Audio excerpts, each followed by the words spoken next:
வணக்கம். சங்கிகளின் ஆதரவாளன் கதிரேசன். 2026 தேர்தலில் பெரும்பான்மையான இடத்த பிடிச்சி 2026 தேர்தலில் டிவிகே கட்சி ஆட்சியை பிடிச்சிருக்குது. அதில் ரொம்ப சந்தோஷம். ஆட்சியை பிடிச்சிங்க, முழுசாக ஆட்சியை பிடிக்கல, கூட்டணி கட்சிகளுடைய ஆதரவோடு நீங்கள் ஆட்சியை பிடிச்சிருக்கீங்க. நீங்கள் இந்த தேர்தலுக்கு முன்னாடி ஒரு ரொம்ப வருஷம் இல்லை, ஒரு வருஷத்துக்கு முன்னாடி காங்கிரஸை பற்றி எந்த அளவுக்கு நீங்கள் விமர்சனம் பண்ணினீங்க. 1.5 லட்சம் தமிழ் சொந்தங்களை கொன்று குவிச்ச காங்கிரஸ் கட்சி எந்த காலத்தில் நான் மன்னிக்க மாட்டேன் அப்படி மாதிரி விமர்சனம் பண்ணீங்க. பாசிச பாஜக அப்படின்னு விமர்சனம் பண்ணினீங்க. கொள்கை எதிரி பாஜகவும், தீய சக்தி திமுக கூட எந்த ஒட்டு உறவும் கிடையாது. திமுகவை ஒத்தக்கை பார்த்துக்க தேவையில்லாத என்னென்னமோ விமர்சனம் வச்சீங்க. ஆனால் இன்றைக்கி நீங்கள் அமைச்சர் ஆகணும், முதலமைச்சர் ஆகணும் அப்படிங்கிறதுக்காக நீங்கள் முதல் தட்டின கதவு 1.5 லட்சம் தமிழர்களை கொண்டு குவிஞ்ச காங்கிரஸ்காரங்களா அவங்க கதவை தான் முதல்வர் தட்டி, ஐயா எங்களுக்கு நாங்கள் அமைச்சர் ஆகணும், உங்கள் சப்போர்ட் வேணும்னு கேட்டீங்க. அதுக்கப்புறம் தீய சக்தி திமுகன்னு சொன்னீங்கல்ல, தீய சக்தி திமுக சொன்னோம்னா திமுக மேலே என்னென்னமோ விமர்சனம் பண்ணினீங்க. அந்த தீய சக்தி திமுக கிட்ட தான் போய் எங்களுக்கு அமைச்சர் பதவி வேணும் அப்படின்னு சொல்லி போட்டு அவங்க கதவுக்களை கெஞ்சிட்டு இருந்தீங்க.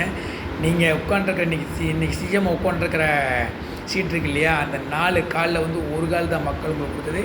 மீதி 3 கால் 1.5 லட்சம் தமிழர்களுக்கு துரோகம் பண்ண காங்கிரஸ் கட்சிக்காரங்களோட சீட்டும் காலும், மீதி தீய சக்தி திமுகன்னு சொன்னீங்கள்ல அவங்க கொடுத்த காலும் தான் நீங்கள் உட்காண்ட்ருக்கிற இன்றைக்கி சிஎம்மோட சீட்டு. கொஞ்சம் வச்சம் பார்த்தா இன்றைக்கி உங்களுடைய சிஎம் சீட்டே ஸ்டாலின் நல்லவரோ கெட்டவரோ அது தெரியாது, ஒரு சின்ன பையன் ஆசைப்பட்றேன் அப்படிங்கிறதுக்காக திமுக தீய சக்தி போட்ட பிச்சை தான் உங்களுக்கு இன்றைக்கி இந்த சிஎம் சீட்டு. இந்த சிஎம் சீட்டு கிடச்சிருச்சு. நீங்கள் ரொம்ப நாளாக சந்தோஷப்பட வேண்டாம், கொஞ்சம் சந்தோஷப்பட்டுங்க, கொஞ்சம் வருத்தம் பட்டுக்குங்க. உங்களோட சிஎம்மோட ஆட்சி 3 வருஷம் இருக்குமா, 3 மாதம் இருக்குமா, 6 மாதம் இருக்குமா, அதெல்லாம் தெரியாது. நீங்கள் மக்கள்கிட்ட சொன்னீங்கள்ல வருஷத்துக்கு 6 சிலிண்டர் தருவோம் அப்படின்னு, அது எப்போ தருவீங்க? பெண்களுக்கு இலவச பஸ்ஸு சொன்னீங்களே, அது எப்போ தருவீங்க? பெண்களுக்கான மாமன் சீரு, மச்சான் சீரு, அண்ணன் சீரு, தம்பி சீருன்னு சொன்னீங்களே, அதையெல்லாம் எப்போ நீங்கள் தருவீங்க? பெண்களுக்கான பாதுகாப்பு உறுதி செய்யப்படும்னு சொன்னீங்க, அதெல்லாம் எப்போ தருவீங்க அப்படின்னு கேட்டால் கொஞ்சம் கால அவகாசம் வேணும் அப்படின்னு சொல்கிறீங்க. கால அவகாசம் நீங்கள் நான் 50 வருஷம் ஆட்சியில் இருக்க போகிறேன்னு நினச்சிட்டிங்களா? கிடையவே கிடையாது. உங்கள் ஆட்சி இருக்கிறது 5 வருஷம். அதுவும் முழுசாக 5 வருஷத்தை நீங்கள் நிறைவு செய்யணும்னு சொல்ல முடியாது. 3 மாதமோ 6 மாதம் சொல்ல முடியாது. அவ்வளோதான் உங்களுடைய ஆட்சி காலம் இருக்க போது. அதனால் அதுக்குள்ளே நீங்கள் மக்களுக்கு ஏதாவது செய்யணும்னு நினச்சின்னு செய்யுங்க. கால அவகாசம் கேட்குறதுக்கு உங்களுக்கு டைம் இல்லை. அதனால் இன்றைக்கி நீங்கள் மக்களுக்கு என்ன கோரிக்கை கொடுத்தீங்களோ அந்த கோரிக்கையை நீங்கள் செஞ்சிட்டிங்கன்னா, இன்றைக்கி 35% ஓட்டு வாங்கியிருக்கீங்க, அடுத்து ஒரு 25% ஓட்டாது வாங்குவீங்க. அதையெல்லாம் செய்யலைன்னு வச்சுக்கோங்க, நீங்கள் 35% ஓட்டு இல்லை, அடுத்த தடவை 3% ஓட்டு கூட உங்களால் வாங்க முடியாது. இதில் பார்த்திங்கன்னா அந்த குறுக்கி மறிக்கும் ஆடிய தெரியுது திருமாவளவன் ஒருத்தர்.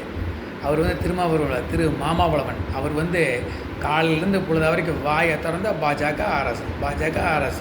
விஜய் பாஜக வளர்த்து விட்ட பையன். சீமான் பாஜக வளர்த்து விட்ட பையன். சீமான் பாஜகவோட கைக்கூலி, விஜய் பாஜகவோட கைக்கூலி, இதையவே தான் பேசிகிட்டு இருப்பார்.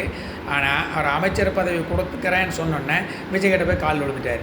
இதுதான் இவருடைய கொள்கை. இவரால் எப்படி தெரியுமா? பாஜக ஆர்எஸ்எஸ் பாஜக இவரெல்லாம் நாளைக்கு பாகிஸ்தான்லேருந்து ஒருத்தர் அமைச்சரவை தரேன்னு சொன்னால் ஐஎஸ்ஐஎஸ் பயங்கரவாதிக்கு கூட ஒரு ஆதரவு கூட தயங்க மாட்டேன். அந்தளவுக்கு ஒரு கொள்கைவாதி தான் திருமாவளவன் அவர்கள்.